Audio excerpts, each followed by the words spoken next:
19ാമത്തെ വയസ്സിൽ വീട് വിട്ടവനാണ്. നിവൃത്തിയില്ലാത്ത വീട്ടിൽ നിന്നല്ല ഞാൻ പോയത്. എന്റെ അച്ഛനെ അങ്ങനെയാണ് വളർത്തിയത്. 19 വയസ്സ് കഴിഞ്ഞപ്പോ എന്തിനും ഏതിനും ആശ്രയിക്കണം എന്ന് നോക്കി എന്റെ അപ്പൻ പറഞ്ഞു, പോയി ജോലി ജീവിക്കണം. എനിക്കൊക്കെ ഇത്രേ ചെയ്യാൻ പറ്റുള്ളൂ. ഞാനും കഷ്ടപ്പെട്ടത് തന്നെ വന്നത്. ഇരട്ടത്ത് ചിമ്മിനെ വിളക്ക് കുത്തിയിരുന്ന് ഞാൻ പേപ്പറിൽ നാടകങ്ങൾ എഴുതിയാണ് നിന്നെയൊക്കെ വളർത്തിയത്. നീ 10-20 വയസ്സായി. നീ മീശ തീപ്പെട്ടി കൊണ്ട് വരച്ചു കിടന്നുകൊണ്ട് കാര്യമില്ല. പഠിക്കണം, നീ പഠിച്ച് മിടുക്കനാവും. ഇല്ലെങ്കിൽ സ്വന്തമായിട്ട് ജോലി ചെയ്ത് ജീവിക്കും. ഇനി എനിക്ക് ആഹാരം തരാൻ സാധ്യമല്ല. അതിൽ നിന്ന് അച്ഛനെ ഞാൻ വെറുത്തില്ല. സ്വന്തമായിട്ട് ജീവിക്കുക തന്നെ. അങ്ങനെ വീട് വിടുകയായിരുന്നു. പിന്നെ ദീർഘകാലം ഒരു യാത്രയായിരുന്നു. അച്ഛൻ എന്നെ അന്വേഷിച്ചിരുന്നില്ല, ഞാനും അച്ഛനെ അന്വേഷിച്ചിരുന്നില്ല.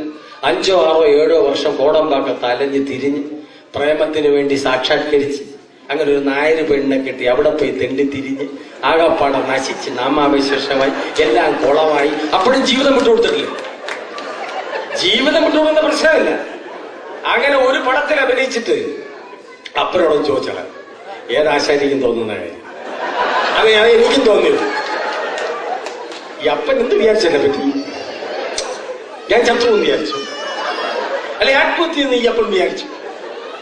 എത്രയോ ഓണങ്ങളും ക്രിസ്മസും റംസാനും കണ്ടവനാണ് എന്റെ അപ്പൻ എന്നുള്ളത് എനിക്കന്ന് വിചാരിക്കാൻ തോന്നില്ല. വയസ്സ് 22. അത് കഴിഞ്ഞ് ആദ്യം ഒരു ചിത്രത്തിൽ അഭിനയിച്ചപ്പോഴത്തേക്ക് ഞാൻ 6 വർഷത്തിന് ശേഷം വീട്ടിൽ കയറി ചെല്ലുകയാണ്. ഇതൊക്കെ നടന്ന സംഭവങ്ങൾ, അല്ലെ നിങ്ങളെ സൂചിപ്പിക്കാൻ വേണ്ടി ചുമ്മാ പറയുന്നതല്ല.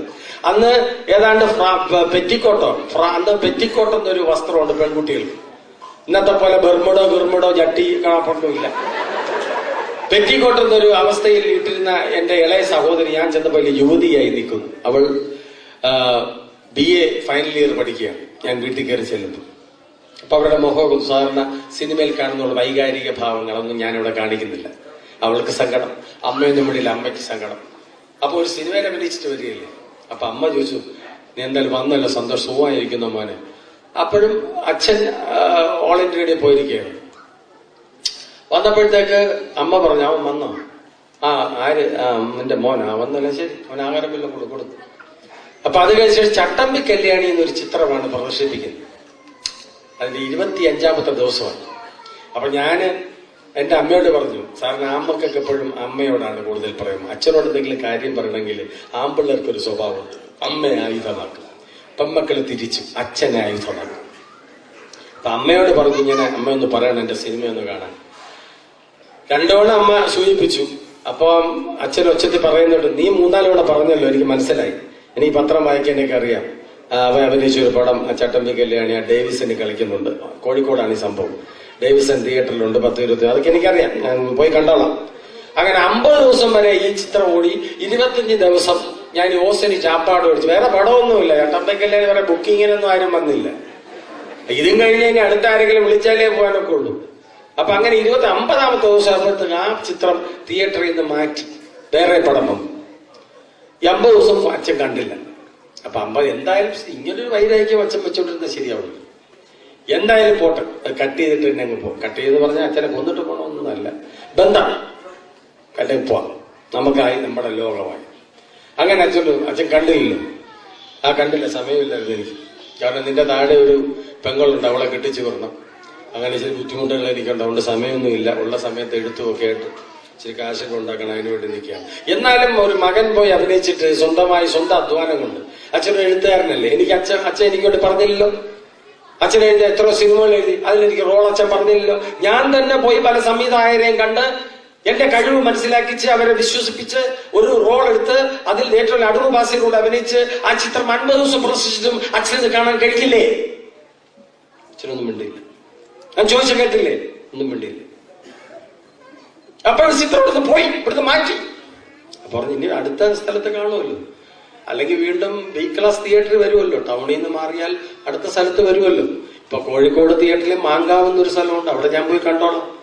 എന്നാലും കാണില്ല എന്ന് തന്നെയല്ലേ. അപ്പൊ അച്ഛൻ എന്നോട് ചോദിച്ചു, നീ ഒരു കാര്യം ചോദിക്കും, എനിക്കൊരു സംശയമുണ്ട്, അത് നീ ഒന്ന് നിവർത്തി തന്നാൽ, അതൊന്ന് ദൂരീകരിച്ച് തന്നാൽ ഞാൻ പോയി കാണാം. ഇത്ര വിട്ടിയാണോ എന്റെ അച്ഛൻ? എന്നോട് സംശയം ചോദിക്കും. ഇത്രയും വലിയ എഴുത്തുകാരൻ, ഓൾ ഇന്ത്യയിലുള്ള ഗസറ്റഡ് ഓഫീസർ, എന്നേക്കാൾ ജീവിതം കണ്ടയാൾ. എന്തൊരു വല്ലാത്തൊരു പദവിയിലാണ് ഞാൻ. സ്വന്തം അച്ഛന്റെ സംശയം മകന്റെ പറയും. അച്ഛൻ എന്താ? അച്ഛന്റെ സംശയം എന്താണ്? കലയുടെ ദേവതയാരാണ്? അത് സരസ്വതി. സംശയമില്ല. സരസ്വതി എന്ന് പറഞ്ഞ് മനസ്സിലായോ? രവിവർമ്മ വരച്ചിരിക്കുന്ന ഈ ചിത്രം അന്നതേ ഉള്ളൂ ഞങ്ങളുടെയൊക്കെ മനസ്സിലെ സരസ്വതി. രവിവർമ്മ തമ്പുരാൻ വരച്ചിരിക്കുന്ന ഒരു സരസ്വതിയുടെ ചിത്രവും ഒരു കേരള വനിതയുടെ ഛായയും ഇന്നും അത് തന്നെയാണ് അംഗീകരിക്കപ്പെടുന്ന സരസ്വതി. ഏത് വീട്ടിൽ സരസ്വതി, കയ്യില് വീണ, വേദങ്ങൾ ഉൾപ്പെടെ. സാമാന്യം ഈ വീണയും സ്ത്രീയും ഒക്കെ ആയിട്ട് നല്ല സാമാന്യം തെറ്റില്ലാത്ത ഭാരമുള്ള ഒരു സ്ത്രീ എവിടെയാണ് ഇരിക്കുന്നത്? അത് താമരയിൽ. താമരയുടെ നിറമൊന്നും വലിയ പിടിയില്ല. താമരയിലാണ് ഇരിക്കുന്നതെന്നറിയാം. ഞാൻ താമരയിലാണ്, അല്ല താമരയിലാണെന്ന് നീ പറഞ്ഞു. നിറം എന്താണ്? അപ്പൊ എന്റെ അച്ഛൻ പറഞ്ഞു വെള്ള താമരയിലാണ് ശുഭ്ര വസ്ത്രധാരിയായ, കളങ്കമില്ലാത്തവർ എന്നാണ് എന്റെ അർത്ഥം. കളർ ചേലയല്ല അവർ ഉടുക്കുന്നത്, ശുഭ്രവസ്ത്രമാണ്. അത് വെള്ളത്താമര അറിവിന്റെ ദേവതയാണ്, സംഗീതത്തിന്റെ ദേവതയാണ് വെള്ളത്താമര. കയ്യിൽ എന്തൊക്കെയുണ്ട്? 4 വേദങ്ങൾ: ഋഗ്വേദം, യജുർവേദം, സാമവേദം, അഥർവവേദം. അങ്ങനെ ഇത്രയും വേദങ്ങൾ. അറിവിന്റെ അന്നത്തെ കാലത്ത് എന്തൊക്കെയാണോ അറിവിന്റെ സ്വത്ത്, അറിവിന്റെ ആകത്തുകയും സംഗീതം, അതിന്റെ എംബ്ലമായ വീണയും, ഒരു കുജം സാഹിത്യവും ഒരു കുജം സംഗീതവും എന്നാണ് സങ്കല്പം. അങ്ങനെ ഇത്രയും ഭാരമുള്ള ഒരു സ്ത്രീ ഇരിക്കുന്നത് ദുർബലമായ തണ്ടുള്ള ഒരു താമരയിലാണ്. എന്തുകൊണ്ട് ആ താമര ഒടിയുന്നില്ല, തണ്ടൊടിയുന്നില്ല? നീ ചിന്തിച്ചിട്ടുണ്ടോ? ഇല്ല പപ്പ, ചിന്തിച്ചിട്ടില്ല. ഏറ്റവും ഘനം കുറഞ്ഞവളാണ് കലയുടെ ദേവത.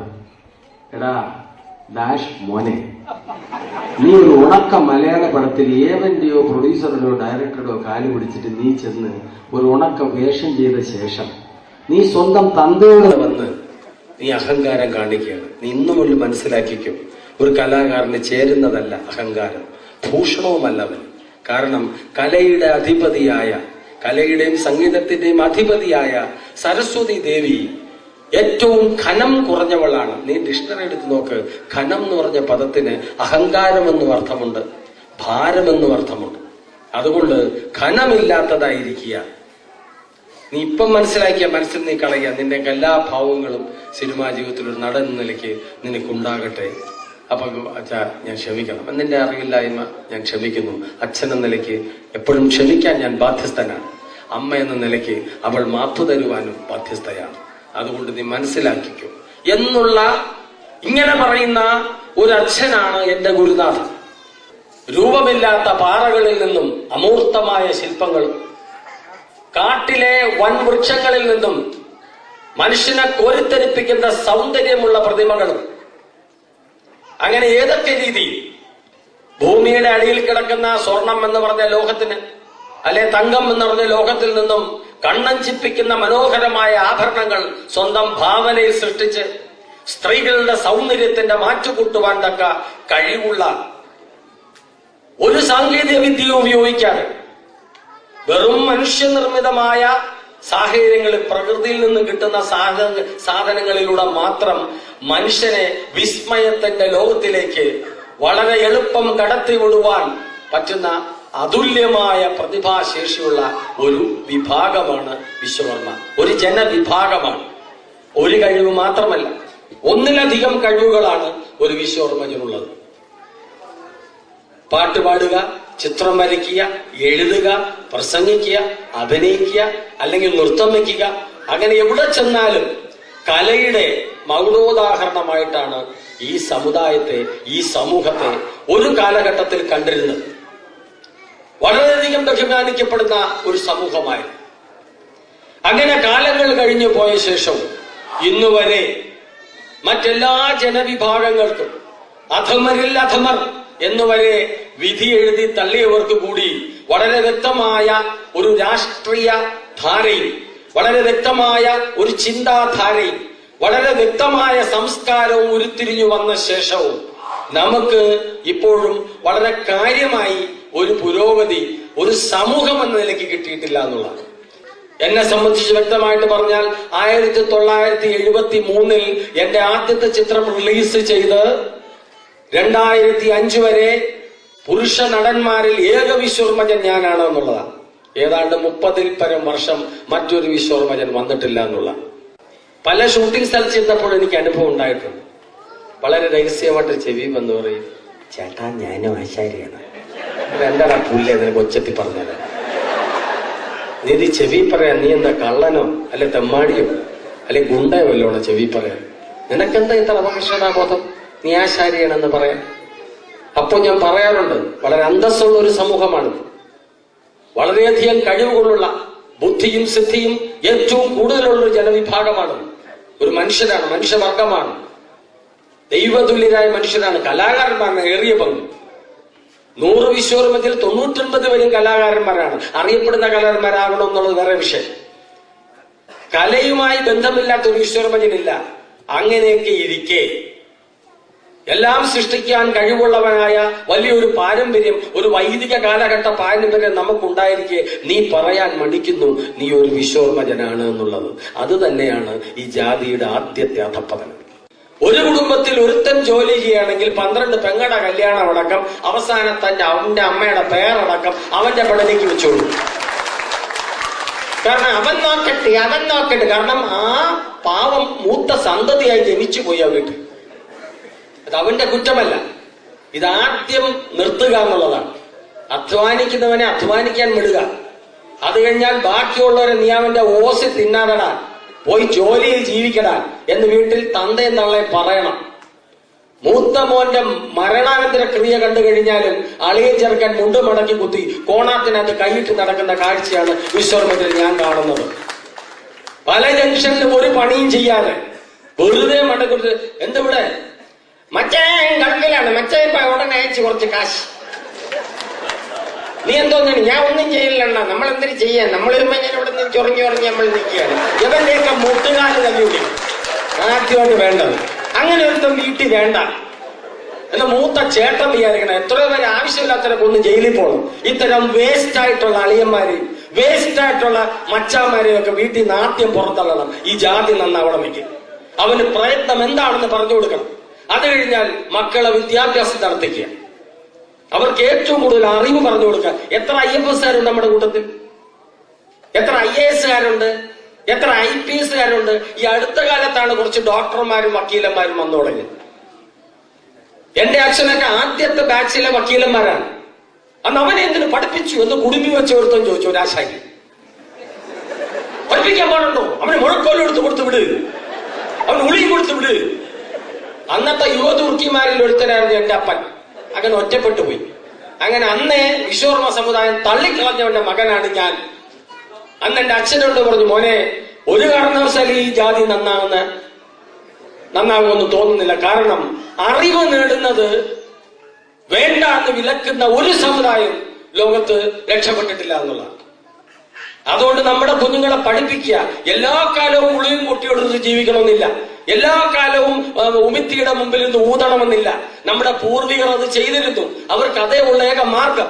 അതിലവർ ആത്മാർത്ഥത കാണിച്ചിരുന്നു എന്നുള്ള ആ ആത്മാർത്ഥതയിൽ നിന്ന് നമ്മളെ അറിവിന്റെ ലോകത്തിലേക്ക് കൈപിടിച്ചുയർത്തുവാനായിട്ട് അവർ ശ്രമിച്ചു എന്നുള്ളതാണ്. ആ പാതയിലൂടെ നമ്മൾ പോകുന്നുള്ള. ഇന്ന് തടിക്ക് പകരം, കല്ലിന് പകരം, സ്വർണത്തിന് പകരമൊക്കെ ലോഹങ്ങൾ വേറെ വന്നു. വേറെ സിന്തറ്റിക് മെറ്റീരിയൽസ് ധാരാളം വന്നു. ലോകം മുമ്പോട്ട് പൊയ്ക്കൊണ്ടിരിക്കുകയാണ്. ടെക്നോളജി വളർന്നുകൊണ്ടിരിക്കുകയാണ്. ഈ വളരുന്ന ടെക്നോളജിയെ നമ്മൾ മനസ്സിലാക്കുന്നതോടൊപ്പം നമുക്ക് വേണ്ട വിദ്യാഭ്യാസം നേടുക എന്നുള്ളതാണ് ഏറ്റവും ആദ്യത്തെ ആവശ്യം. അറിവ് നേടുക എന്നുള്ളതാണ്. അറിവുള്ളവരാണ് വിശ്വകർമ്മജൻ. ആചാര്യൻ എന്നാണ്. ഏത് തൊഴിലാണോ ആ തൊഴിലിൽ ആചാര്യന്മാരാണവർ. അറിവാണെങ്കിൽ അതിൽ ആചാര്യന്മാരായിരിക്കണം എന്നുള്ള. ഇപ്പോ ആചാര്യനല്ല, അതായത് ഒരു പണിയും ചെയ്യാതെ, ഞാൻ ഈ പറഞ്ഞ പോലെ ഏതെങ്കിലും ഒരു മോൻ ഗൾഫിലോ അമേരിക്കയിലോ ഉണ്ടെങ്കിൽ അവന്റെ മണി ഓർഡറും കാത്ത് അവൻ ബാങ്കിലേക്കുന്ന കാശും പ്രതീക്ഷിച്ച് ഒരു പണിയും ചെയ്യാതെ വെറുതെ ചുമരി ചാരി ഇരിക്കുന്ന ആ ചാരി ഇരിക്കുന്നവനാണ് ആ ചാരി എന്നുള്ള അവസ്ഥയെ. ഒരു പണിയും ചെയ്യാതെ ആ ചാരി ഇരിക്കുന്നില്ലേ, അതാണ് ആ ചാരി. അത് മാറ്റി പ്രവൃത്തി ചെയ്യുക, കർമ്മമണ്ഡലത്തിലേക്ക് ഇറങ്ങി മിടുക്കരാകുക.